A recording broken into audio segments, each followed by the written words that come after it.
Je suis Stélia Mbemba depuis le Congo-Brazzaville. Voici mes questions. Révérend, qu'est-ce que l'esprit humain? Comment opère-t-il? Et comment peut-on se défaire de son influence?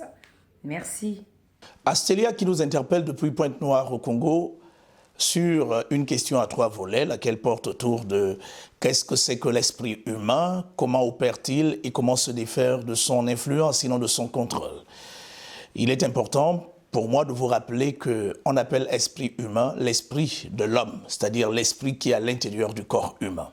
Comme vous le savez, tout être humain est un être tripartite. Il est composé à la fois du corps, élément qui lui permet d'évoluer dans le monde matériel, dans le monde physique. Il est composé également de l'âme, élément qui lui permet d'évoluer dans le plan mental. Il est aussi composé de l'esprit, lequel lui permet à la fois d'être soit en contact avec Dieu ou encore en contact avec le diable et les démons et tout ce que vous connaissez là. À quel moment est-ce que l'esprit humain s'est-il désintégré au point malheureusement de servir les intérêts de Lucifer?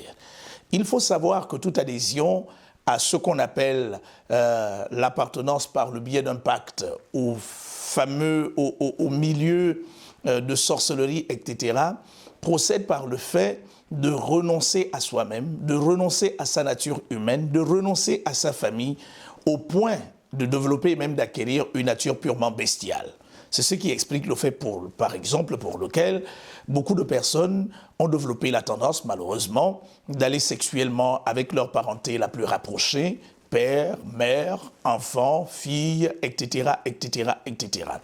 Dès lors que l'homme, par le canal d'un pacte avec Lucifer, prend la décision de renoncer à son humanisme pour désormais devenir un démon ou encore opérer comme un démon, opérer comme un animal, il faut le savoir, son esprit connaît une forme de détérioration de sa nature divine au point que cet esprit devienne un esprit pas loin de la manifestation des esprits méchants.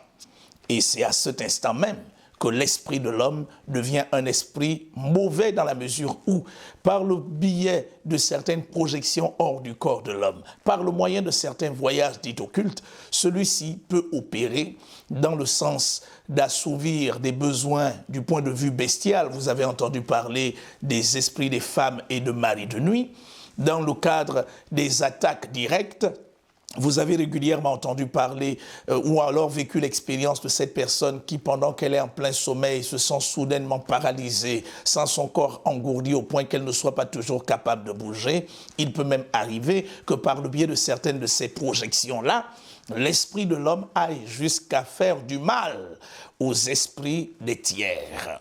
Donc voici un tout petit peu l'esprit de l'homme. Comment opère-t-il? Mais bien sûr, il opère par le moyen d'une projection quelconque. Ça veut dire en français facile que pendant que nous sommes dans notre sommeil le plus profond, dans notre état d'inconscience le plus profond, ce qui se passe, c'est que certains individus, par le canal de certaines incantations associant des pratiques rituelles, se défont de leur corps par le biais d'une projection. Ça veut dire qu'ils sortent de leur corps par le moyen de leur esprit et ils vont attaquer d'autres individus par plusieurs façons et sous plusieurs formes. Dans le cas particulier des attaques de sorcellerie par le biais de l'esprit humain, il se peut que soit l'homme court le risque de s'exposer lui-même en s'extériorisant, en se projetant pour venir attaquer sa victime par le moyen de son propre visage, mais en généralité, il arrive souvent que celui-ci se scaphandrine, ça veut dire qu'il se sert d'une forme de scaphandre sous la forme du corps d'un animal. Ça peut être un chien, ça peut être un chat, ça peut être une souris, un rat, une chauve-souris, un hibou, un serpent et tout ce que vous connaissez, se servant de ces moyens qui constituent en réalité une forme de scaphandre pour venir attaquer la victime. La victime subira les conséquences des décisions arrêtées du point de vue occulte, lesquelles ont porté essentiellement autour du fait de saper sa stabilité à un quelconque niveau. Comment s'en défaire? La Bible dit, Et ça, c'est l'apôtre Paul, poussé par le Saint-Esprit, qui l'a dit aux Éphésiens.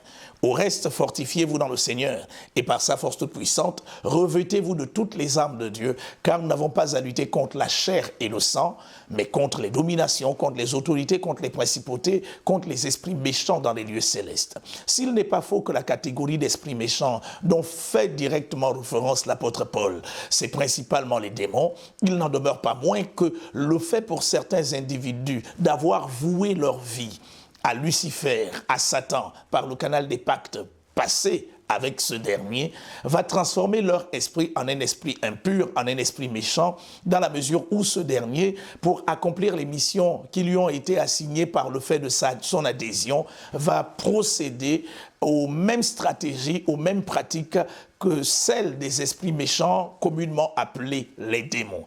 À cet effet, la résistance reste la même. Soumettez-vous à Dieu, résistez au diable et il fuira loin de vous.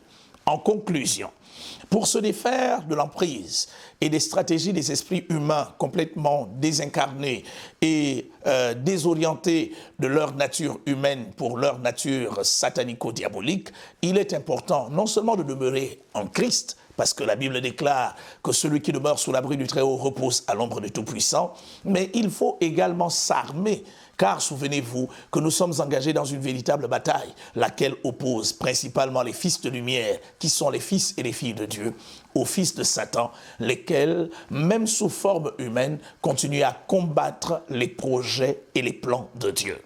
Qui que vous soyez, où que vous soyez, vous pourrez en savoir davantage en nous rejoignant du côté du quartier général du Centre mondial Shekinah, dans la banlieue sud de Libreville, principalement dans la commune d'Ovendo.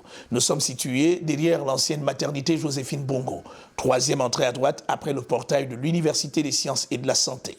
Mesdames et messieurs, vous voulez en savoir davantage autour de chacun de ces thèmes, de chacun de ces sujets. Nous vous interpellons tous autant que vous êtes. Venez régulièrement, nos rencontres ont lieu les dimanches matins à partir de 9h, les lundis et les mardis après-midi à partir de 17h. Qui que vous soyez, où que vous soyez. Je vous le rappelle que parce que mon peuple périt, parce qu'il lui manque la connaissance, vous pouvez en savoir davantage pour qu'à travers les connaissances qui seront le propre de votre privilège, vous soyez capable de tenir face aux ruses du malin. Que Dieu vous bénisse et qu'il vous bénisse abondamment.